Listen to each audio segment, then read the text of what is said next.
کہ آپ نے ایک ویڈیو میں کہا ہے کہ زنا یا لواطت سے توبہ تب تک ہے جب تک معاملہ عدالت میں نہ جائے۔ میرا سوال ہے کہ ایک صاحب نے شہوانی خیالات کے تحت کسی عورت کا بازو پکڑا، عورت نے ان سے اپنے بازو چھڑایا اور وہ عورت عدالت میں چلی گئی جنسی ہراسگی کی درخواست لے کر، لیکن ادھر وہ ثابت نہ کر سکی اور عدالت نے مرد کو بری الذمہ قرار دیا۔ اب مرد خوف خدا کی وجہ سے خود اسے بدلہ دینا چاہتا ہے، لیکن کوشش کے باوجود ایسا ممکن نہیں ہو رہا۔ اب اسے کیا کرنا چاہیے؟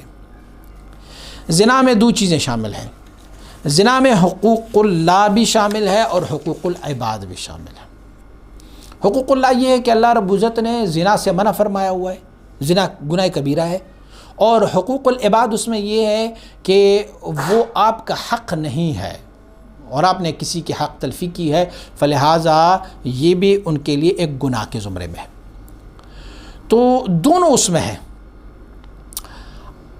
دیکھیں، حالت شہوت میں کسی غیر محرم عورت کو چھونا یہ بھی بذات خود گناہ ہے، کیونکہ حدیث شریف میں ہے کہ العینان تزنیان والیدان تزنیان اور الرجلان یزنیان، پیر بھی زنا کرنے والے ہوتے ہیں، ہاتھ بھی زنا کرنے والے ہوتے ہیں، اور آنکھیں بھی زنا کرنے والے ہوتے ہیں۔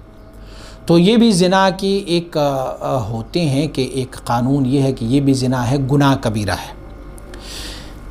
لیکن ایک آیت شریف اس پر دال ہے، الذین یجتنبون کبائر الاثم والفواحش الا اللمم۔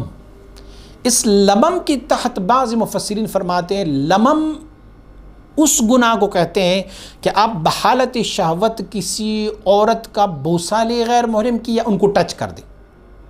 تو اللہ کے بندے وہ ہوتے ہیں جو فواحش بڑے گناہوں سے، کبائر الاسم سے اپنے آپ کو بچاتے ہیں، مگر اگر کبھی کبھار اس سے سرزد ہو جاتے ہیں لمم، تو پھر ان کو استغفار کر لینا چاہیے۔ اس مسئلے میں اس بندے کو چاہیے کہ وہ اللہ رب العزت سے استغفار کرے، توبہ کرے، انابت کرے اور رجوع اللہ کر لے، اور اس خاتون سے معافی مانگے، کیونکہ حقوق العباد بھی ہے، حقوق اللہ بھی ہے۔ تو اس خاتون سے معافی مانگے، ان کو کہیں کہ میں نے ایک دن بحالت شہوت تجھے چھوا تھا یا تجھے ہاتھ لگایا تھا، تو اس کی آپ مجھے معافی دے۔ جو حالت آپ نے لکھا ہوا ہے یہ زنا کے زمرے میں نہیں آتا کہ کسی کو ٹچ کر لے، ہاں اس زنا کے گناہ کے زمرے میں آتا ہے، لیکن بذات خود زنا نہیں ہے، لیکن زنا کے گناہ کے زمرے میں یہ آتا ہے۔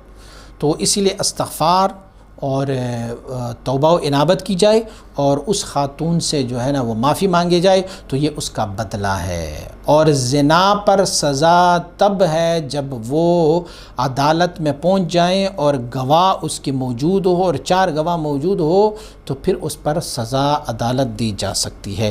وگرنہ اس طرح جو سوال آپ نے لکھا ہے، اس میں اللہ کے بندے جو ہے وہ استغفار کرتے ہیں، انابت کرتے ہیں، توبہ کرتے ہیں، رجوع اللہ کرتے ہیں، اور جس کی حق تلفی ہوئی اس سے معافی مانگتے ہیں، تو اللہ کریم رحیم ہے، غفور ہے، کرم فرماتا ہے۔